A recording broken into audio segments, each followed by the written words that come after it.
হরে কৃষ্ণ। দণ্ডবত প্রণাম সমস্ত ভক্তবৃন্দের চরণে। ইসকন শ্রী হরিকথা চ্যানেলে আপনাদের সবাইকে স্বাগতম।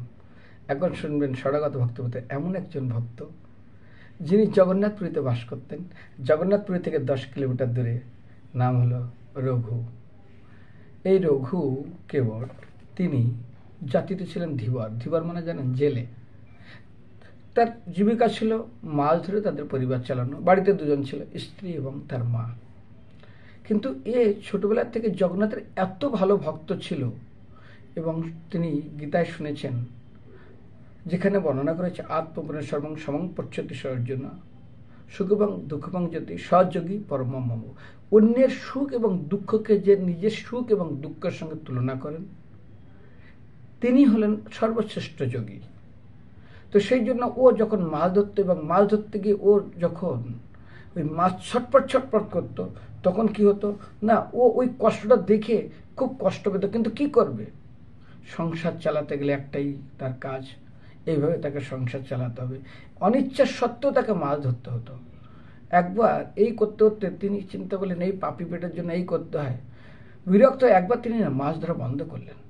আর যখন তিনি মাছ ধরা বন্ধ করে দিলেন, সংসার চলে না, 3 জনের খুব খারাপ অবস্থা। তখন তার মার অনুরোধে, স্ত্রীর উপর অনুরোধে আবার মাছ ধরতে যান। কিন্তু এবার কি ঘটে, যখন মাছ ধরতে যায় তখন এক জাল ফেলতে ফেলতে এক বড় মাছ তার জালে পড়ে এবং ওই মাছটা যখন উপরে উঠে এত ছটপট ছটপট করে দেখে অত্যন্ত ওর আত্মাটা কান্না করে ওঠে। ওনা ছেড়ে দেয়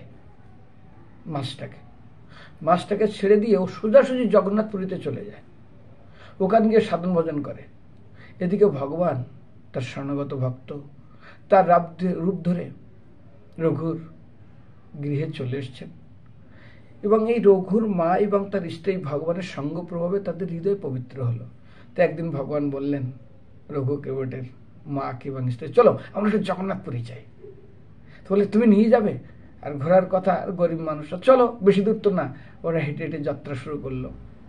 ঠিক ভগবান তার স্ত্রী, রঘু কেবটের স্ত্রী এবং তার মাকে এমন একটা জায়গায় নিয়ে আসলেন যেখানে রঘু বসে বসে জপ করছিলেন। তো জপ করতে তো হঠাৎ দেখে মা আর স্ত্রী, আর তার সঙ্গে একটা উজ্জ্বল জ্যোতি দেখল। তো রঘু প্রথমে একটা স্তব্ধ হয়ে গেলেন। কিন্তু মায়ের একান্ত ভক্ত, তাড়াতাড়ি তিনি দৌড়ে গিয়ে মায়ের চরণে প্রণাম করলেন। মা মা তুমি কি করে আসলে এখানে, কিভাবে আসলে? বলছি, তো মাথা খারাপ, আমি তোর সাথে আসলাম। তো স্ত্রী বলছে, তুমি কি বলছো, তোমার সাথে আসলাম? বলে, না, এতদিন হয়েছে আমি ঘর ছেড়ে দিয়েছি। সব কাহিনী বললো, বড় মাসের কাহিনী, আমি কেন হরিনাম করছি? তাহলে কে আসলো? আরে তুই তো ছিলি। ভগবান আমার রূপ ধরে, কারণ সে জ্যোতিটা ধীরে ধীরে যখন দেখলো একটা জ্যোতি ধীরে ধীরে অদৃশ্য হয়ে গেল, রঘুর বুঝতে অসুবিধা হলো না, এই স্বয়ং ভগবান। তখন রঘু অত্যন্ত অনুতাপে পস্তাপে তার হৃদয় অত্যন্ত বলল, কি আমি ভগবানকে দর্শন করতে পারলাম না? আমি এত নিকৃষ্ট, এই পাপি পেটের জন্য আমাকে এইগুলো করতে হলো। আমি পাপী বলে হয়তো ভগবান আমাকে দর্শন দিল না। বলে অনুশোচনায় অনুতাপে তিনি বারবার জগন্নাথের রথ সিঁড়িতে 22টা যে সিঁড়ি আছে সেখানে পড়ে বারবার আচার খাচ্ছেন, হে ভগবান আমি কি আপনার দর্শন পাবো না?